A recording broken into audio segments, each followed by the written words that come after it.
uh, development of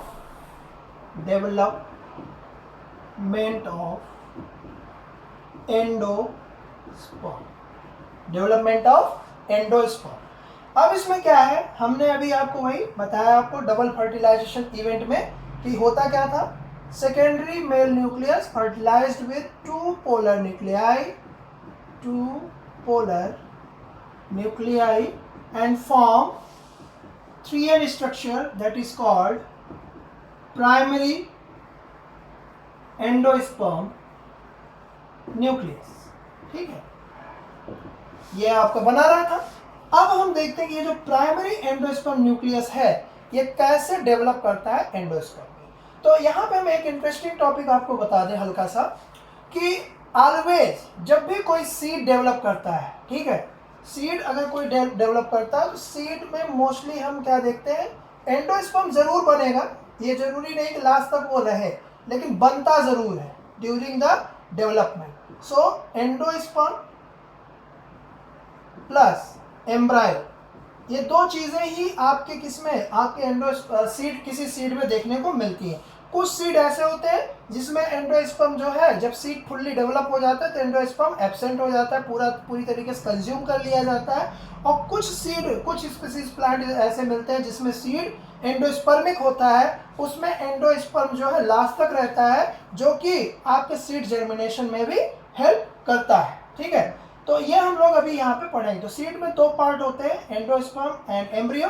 so today we will discuss about the endosperm. ठीक है, चलिए, तो यहाँ पे हमने देखा कि सबसे पहले हमारे पास क्या बन के आया था, प्राइमरी एंडोस्पर्म न्यूक्लियस। तो प्राइमरी एंडोस्पर्म जो न्यूक्लियस जो है ये आपका माइटोटिकली डिवाइड करेगा। कैसे?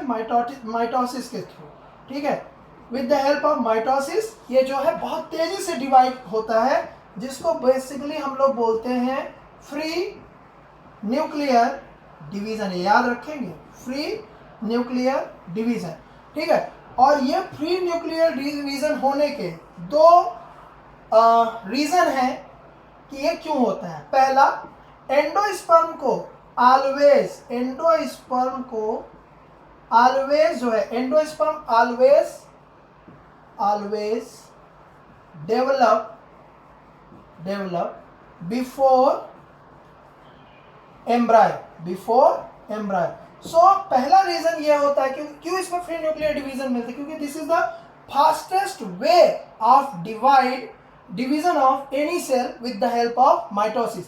तो ये माइटोसिस नॉर्मल तरीके की नहीं है। नॉर्मल तरीके की माइटोसिस में क्या होता है कि वो जो है दो सेल है, ये जब डिवाइड करेंगे न्यूक्लियाई तो इसमें क्या है, दोनों सेल पूरी तरीके से cell wall, cell membrane, all the structure completely बनते हैं जब एक माइटोसिस कंप्लीट होता है, जिसको टिपिकल या नॉर्मल माइटोसिस हम कहते हैं। फ्री न्यूक्लियर माइटोसिस में क्या होता है, एक सेल है तो ये जो है पूरा का पूरा साइटोकाइनेसिस नहीं होगा, बट उसमें कैरियोकाइनेसिस बहुत फास्ट होता है। 1 से 2, 2 से 4, 4 से जो है 8, 8 से जो है उसके बाद 16, ये आपका बहुत तेजी से डिवाइड करता जाता है। और ध्यान देंगे ये जो डिवीजन है प्लांट टू प्लांट वेरी करता है। जरूरी नहीं हर प्लांट में जो है 32 सेल तक हो, 64 सेल तक हो। कुछ प्लांट में ये मोर देन थाउजेंड्स न्यूक्लियस हो जाता है। फिर वो क्या करता है, हर न्यूक्लियस अपने आसपास जो है सेल वॉल का फॉर्मेशन करता है और एक सेलुलर स्ट्रक्चर में वो कन्वर्ट हो जाता है। ठीक है, तो इसमें पहला रीजन क्या है फ्री न्यूक्लियर डिवीजन होने का, कि एंडोस्पर्म को हमेशा जो है एम्ब्रायो से पहले डेवलप होता है। इसका रीजन ये है, endosperm is the tissue which nourishes embryo. किसको नरिशमेंट देता है? एम्ब्रियो को। तो घर में अगर खाना होगा तभी जो है हम किसी पर्सन को हम इनविटेशन दे सकते हैं। तो अगर एम्ब्रियो का डेवलपमेंट होगा तो उससे पहले उसके नरिशमेंट की जो है वहाँ पे सीट के अंदर जो है ऐसी कोई टिश्यू होनी चाहिए जो उसे नरिशमेंट दे सके। सो एंडोस्पर्म का मेन फंक्शन होता है provide nourishment to the embryo. So हमेशा एम्ब्रियो से पहले डेवलपमेंट, इसीलिए हमें मैक्सिमम देखा गया है कि एंडोस्पर्म जो प्राइमरी एंडोस्पर्म न्यूक्लियस होता है बहुत तेजी से फ्री न्यूक्लियर डिवीजन के हेल्प से बहुत तेजी से वो डिवाइड करता है, और डिवाइड करने के बाद फिर बाद में धीरे धीरे वो क्या करता है, अपने ऊपर सेल वॉल का फॉर्मेशन करता है। तो ये एक स्पेशल स्ट्रक्चर देखने को मिलता है किसमें, इसमें जो एंडोस्पर्म के केस में देखने को मिलता है। तो primary endosperm nucleus free nuclear division के थ्रू डिवाइड करेगा एंड देन उसके बाद फॉर्म करेगा प्राइमरी एंडोस्पर्म सेल। ठीक है, प्राइमरी एंडोस्पर्म सेल।